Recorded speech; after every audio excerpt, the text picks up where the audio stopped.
All right. Welcome back to another episode of the Nando and Rome show. I think that's what we're gonna go with. It's just simple We're just and gonna go with that. yeah, I We'll mean, go with that for now. Well, until we can come up with something better. yeah, I think I'll come up with something. Yeah, I think that's what we're gonna do. Yeah, we're back and we're gonna talk some football, like we did last time. And yeah, the Super Bowl happened. Some of you might have already listened to me talk about it and how stunned, not stunned, but like I guess what the word would be how would I say it? Very taken away by the ending in a good way. Like I think it goes back to the whole admiration that I talked about at the end of our last podcast, which was It ended in a great way.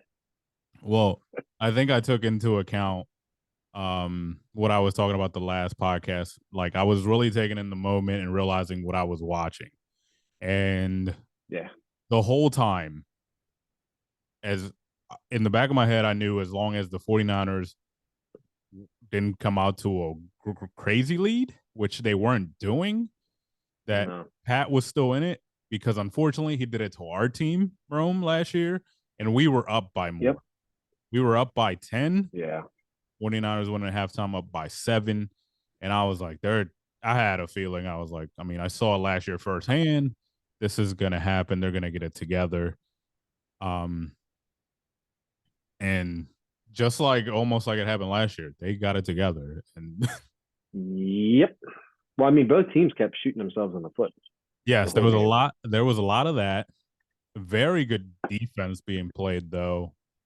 Um, which and I do think that a little bit the unfortunate incident to Dre Greenlaw, I think that helped a little bit. Oh yeah, Changed some, that was wild. it changed some things. Like in the beginning, like once it happened, it everything seemed okay. But I think as the game went on, and I think it's like Kansas City tweaked certain things. I think that's where it Yeah, that him going down. That was a big shot. yeah. So I mean, weird. It something freaky. Never seen it, and I think it as the game kept going on, that's where when it had an effect. Um, I mean, we've gone over it. I started watching the All 22, but I was going backwards. I watched like the last play, and then I went Mm-hmm. backwards. I don't know why I did it this way, but I started from the last play and I watched basically overtime, and then I think I'm just gonna start from the beginning. But um, basically, I lost some lighting there. I was gonna say you just went dark. Yeah, I know it is. Yeah, that's not gonna be. Anyway, I'll figure it out. Um, the the way that there we go a little bit more like so the way that I saw it like from what I wanted to watch was because I saw a lot of talk and like in the moment, I'm gonna be honest, I didn't really realize it like as much as I should in the moment.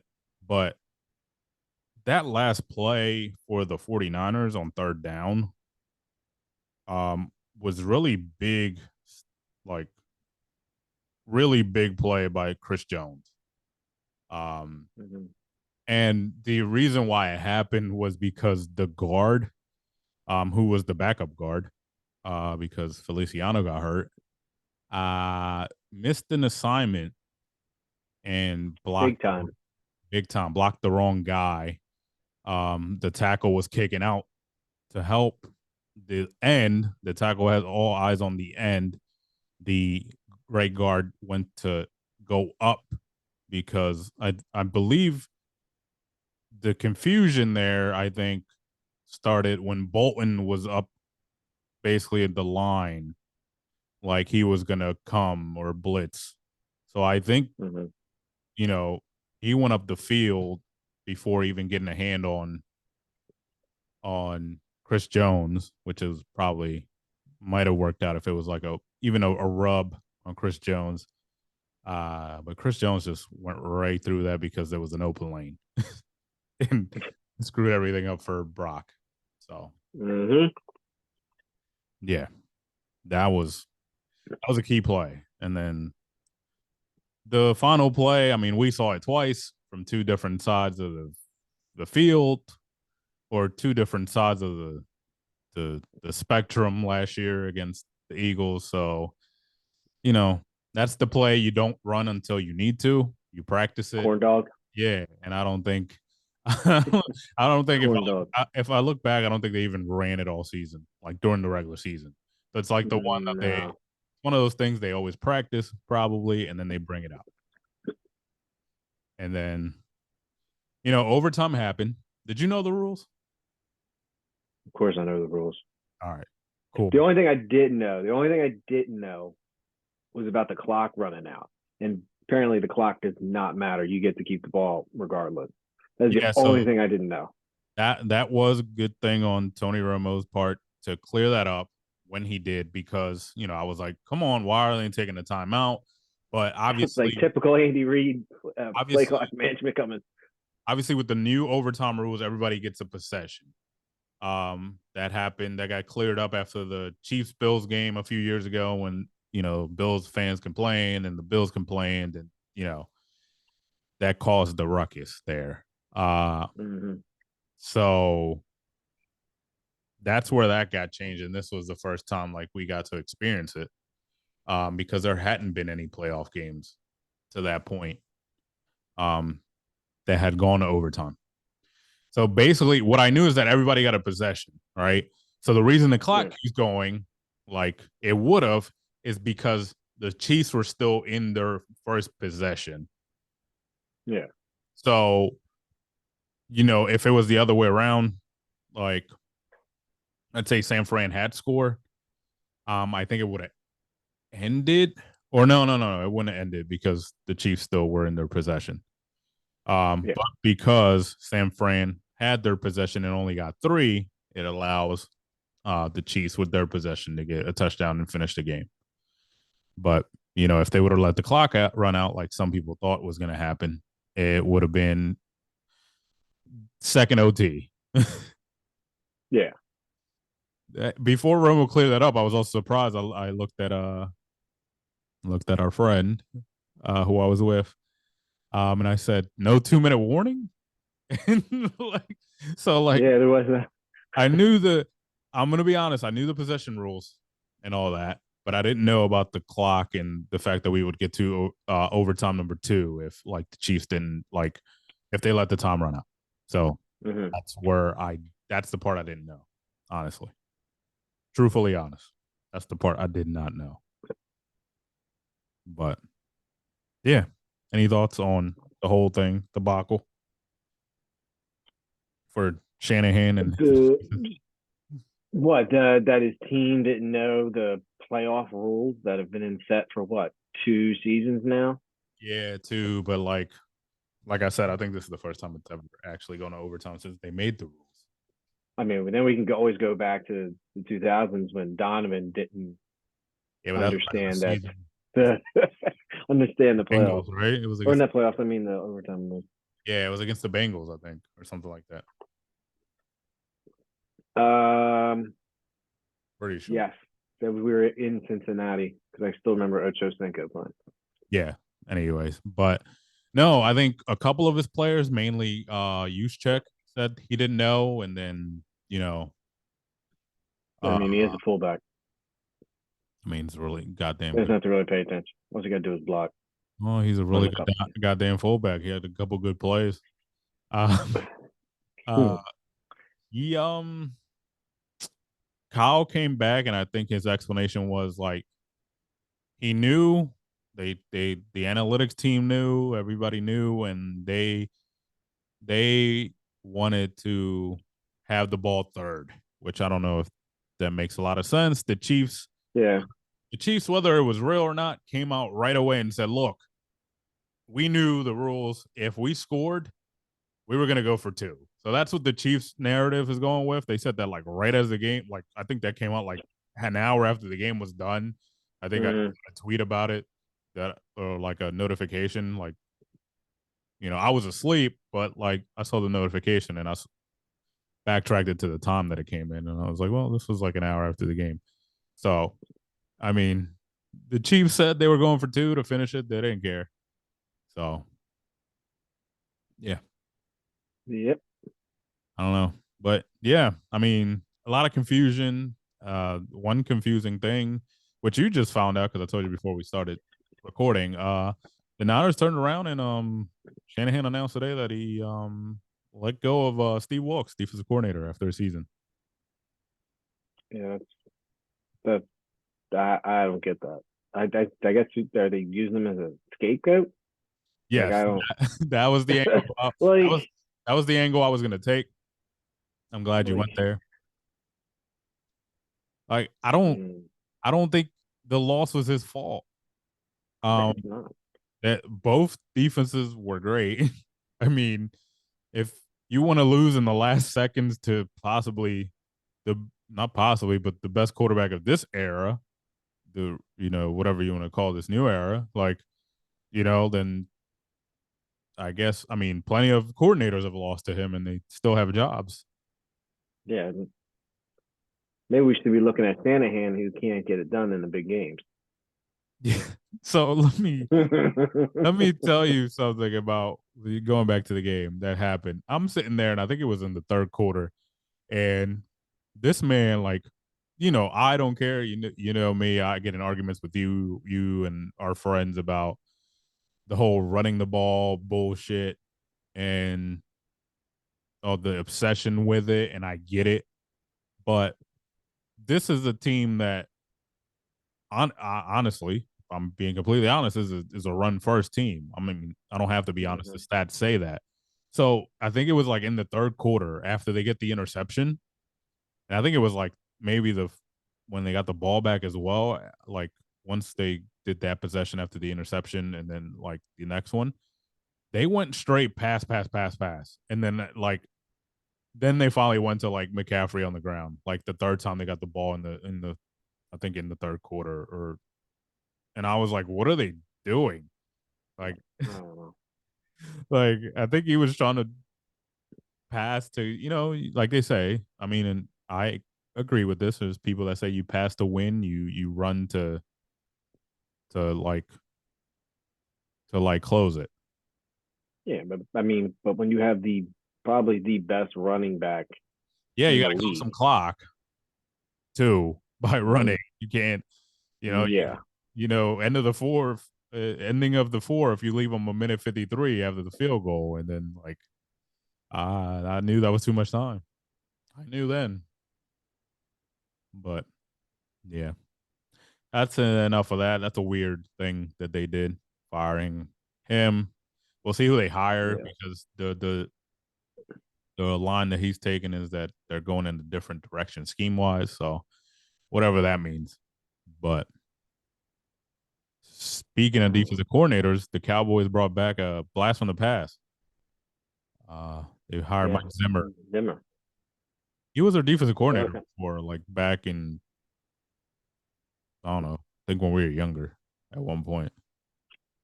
Or he I'm was on the trying to think. staff for sure. I know he was on the staff. I think he was on the staff. Let me check real quick.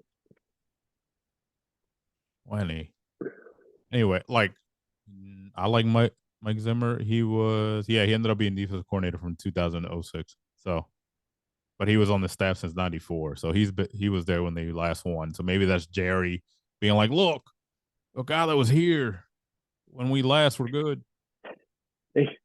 Eh, So I mean, I like Zimmer, but I don't know that this was the right move. Uh like I would have promoted Al Harris and give him a shot. yeah, right. Yeah, I mean, if everyone's calling for Al Harris on the team to step up and be the D coordinator, why wouldn't you just I give him a mean, shot? everybody loves him. That was the stories we got all year. I don't. I mean, I think. I mean, I don't know what's going on. I think that happened here when some of us were calling for Deuce and whatever. Mm. So I mean, I've seen it I happen think before. about just about everybody was calling for Deuce. I mean, honestly, in my head, I was like, before they brought up Fangio, I was like, man, just take a shot. Hire Al Harris. You never know. Like, stop with this. like stuff. But I mean, I'm okay with Fangio. I'm not the biggest fan um Hmm. of his thing, but when he has seen results when he gets people to buy in and he has like the right Yeah, players, which is this is where we'll see as Eagles fan if Howie's going to listen to him because he needs a good safeties and linebackers. So we'll see. yeah, You know, the Eagles don't like those, or at you least know, put a lot of money towards those. So yeah. I speaking mean, of, if we're gonna stick with this style of defense, we might as well have the architect of this defense. well, I mean, it's more of the Special. style now, I think, because I think he runs more of a 3-4. But I mean, so we're gonna be back to 3-4. They just signed somebody to the roster, Julian Akra. He used to be Yeah, a Lion, and um he went to Notre Dame. So people we know will be happy. yep, they'll be happy about that one. Yeah, so he was, originally when he got to Detroit, Detroit was running a 4-3 for a little bit before Campbell got hired, and Hmm. when Campbell got there, it was a 3-4. So um, he got moved to outside linebacker. Obviously, a lot of DNs that like the speedy DNs get moved to outside linebacker in a 3-4. So uh, I forget why he got cut. I don't know if it was personal or they just like he wasn't Uh, great, but yeah, I mean, speaking of another outside linebacker, Hassan Reddick cleared the air. I know you were flipping out when you read a report. yes, of course, I jumped the gun, assuming that he actually wanted out, and Yeah, like you uh, jumped the gun at like most people in WIP. And for those who don't know what WIP yes, is, it's the best sports radio station in Philly. So, um, if somebody's listening to this outside of our area, but yeah, you had a reaction that a WIP caller had that morning when it was reported the morning of the Super Bowl that the Eagles gave permission to Reddick.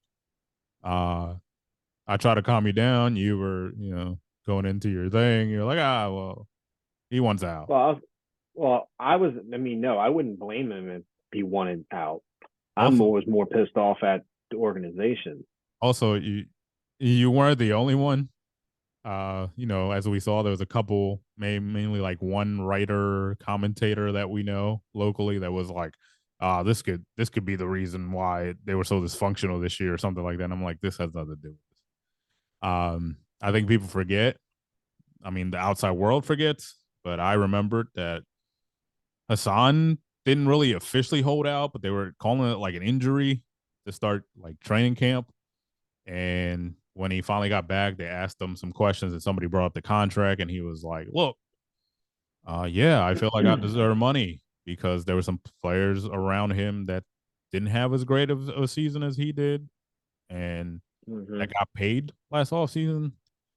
Um, so he had a point, but I'm also not upset. I know how this organization works, and Yep. this is what's happening. They allowed his agent to seek a trade. So basically, they can hope, just like they did with Slay last year. They allowed Slay to seek a trade as well. People forget that. Slay didn't find anything, and they kept them. Literally, they were playing the leverage game because it probably never leaked it out. But Slay was probably like, "Hey, well, he got paid. They ended up redoing the deal. Yeah. That's what Yeah. happened. They ended up redoing the deal a little bit, and basically the Eagles are just playing the leverage game. This is what Howie does, and they're basically like, "Look, go ahead and test it. You're 30. You're getting paid. I think it's the cap hit is like 13 million, but overall it's like 20 or something like Yeah. that. So he's like, "Look, go ahead and test it. If you can find a good deal and somebody to give you a deal, we'll work something out." But basically, Howie's not going to give him up for nothing because that's how he is. Exactly. Yeah. And he's also trying to leverage the fact that let's see how many people want you at 30 years old and want to give you Hmm. the money you want. So then he could turn around and say, well, I'll give you a new contract, but it's going to be this way because nobody was going to give you what you want. That's really all how he's doing. He's done this all his life. listen, I also know as great as Reddick has played, I've always been, and I kind of shot away from it. I like the philosophy of the Eagles when Andy was here. And I know it wasn't Andy's call, but it was like Joe Banner and those guys. But Mm-hmm. I like the fact that like uh, basically at 30, some guys were like peace. Like they were telling guys peace because like I mean some of these guys, I mean, I think we're starting to see it with Bradbury. Horrible year Yeah. that he had this year compared to his, second team all pro year the year before. And Well. he got a small deal from them, 3 years basically, and horrible. He was getting burned every play. Mm-hmm. Every time there was a speedy receiver on him, he was getting burned. He's. I mean, Yep. He's just. I don't know. It was a complete 180 this year. Went yeah. from lockdown to just a body. So I think I mean I'm torn on this because like I like Reddick, I like what he's doing. I'm also not making a big deal about it because I know how he works. Yeah, But but we can't like the issue I have is if Howie could actually draft and nail at least decent players all the time rather than but so possible home run, here's why I'm not worried. it So would work. here's two things that I at least on that side, at least on like the end side. Um, obviously, more than likely, Josh Sweat is also on his last year. By the way, it's a couple Yes, of he years is. last year, but you drafted Smith last year. People were complaining about the playing time he was getting. Some people, not everybody. Um, I'm sure a guy that played for Fangio. I don't know if he was one of the guys that liked them or didn't. He's a guy who tries hard, and when he's out there, you could also get for probably cheaper. You get Van Ginkel, who's pretty decent Mm-hmm. at a certain role, and he's played in this defense last year. He's going to be a free agent, I'm pretty sure. So I mean, that's a possibility. Um, but I'm not freaking out until something happens because I just think this is just how he like playing the game that he always does. So, Yeah. but I mean, that's about it. I mean, I still think this is a pretty good team. They just have to um, get We just shit gotta get it together. together. Get shit together, and we'll talk about it more as we keep putting out episodes of this, show that has a title but doesn't have a title. Uh, because we're gonna be mainly football, mainly Eagle centric. Or I mean, if we can switch it up to that's probably why it's better for us to name it what I said in the beginning. Because we might just talk Yeah. about Philly in general, like True. whatever's going on sports wise here. But yeah, Yeah. so it's better to just, but it's gonna be mainly the Eagles, more than likely. Just a heads up for everybody. So we're gonna try to do this weekly. Um, I know that Rome has a kid on the way, so we're gonna try our Yeah. best So around I'll that. have plenty of time sitting around the house. Yeah, there you go. To do the research. Um, be prepared for the show. Uh, Yeah. so we'll just keep talking. There'll be draft stuff coming up because combine is at the end. Is it at the end of this month and next week? Or is it? Um. I think it's at the end of this month. Yeah, well, date. It is. March 4th. Okay, so Wait, hold on. Yeah, okay. So February 26th to March 4th. yeah, last weekend. But yeah, Yeah. so there'll be some stuff because we'll overhype some people over the shorts Olympics, and then we'll start the mock draftathon that we'll when us as Philly fans will fall in love with a bunch of players because oh my god, like yeah, that guy, and then we'll start playing. What's that website? I always ask our buddy P. Um, Mhm.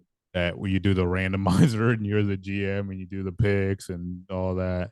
Oh yeah, I've already started doing them. So Yeah, you gotta send me the site. I always forget. I have an account. There's like two or three of them, Yeah. So but I will say I have us getting Trotter Jr. in the second round. I saw him. I saw him on a mock go third round, falling down to the third in a mock draft That's fine. As long as he falls to us, I'll be happy. to the Eagles. So I mean, most mocks right now either have them taking a lineman or edge rusher. Honestly, so that's goes with the philosophy, I guess. But yeah, that's all I got for today. Yeah. Any thoughts, final thoughts, Room, for this week? None right now. Just a shitty thing that happened after the parade today. That's about it. Yeah, but I didn't want to bring But everybody down. I guess we can discuss yeah, no. Once about there's more information about it, maybe we can talk about it. Maybe not. and how maybe next time we'll maybe bring that up, obviously. And then talk about how you and Travis Kelsey look very similar in one moment at this parade. But well, Oh, we won't blow the lead. okay. All right. We All right. won't We blow just we'll save it for next week. yeah. Yeah. By the Yeah. way, I did not see that video. I was working all day and randomly without giving it away. I was watching like random videos of him, or just the whole thing, and I did not come across that until I saw that you sent that. So uh, it's that. But we're gonna sign off for I this think week. all right. We're gonna sign up for this week, and then we'll get to everything next week. Yeah, we'll get to more next week. All right, peace out, guys. Peace.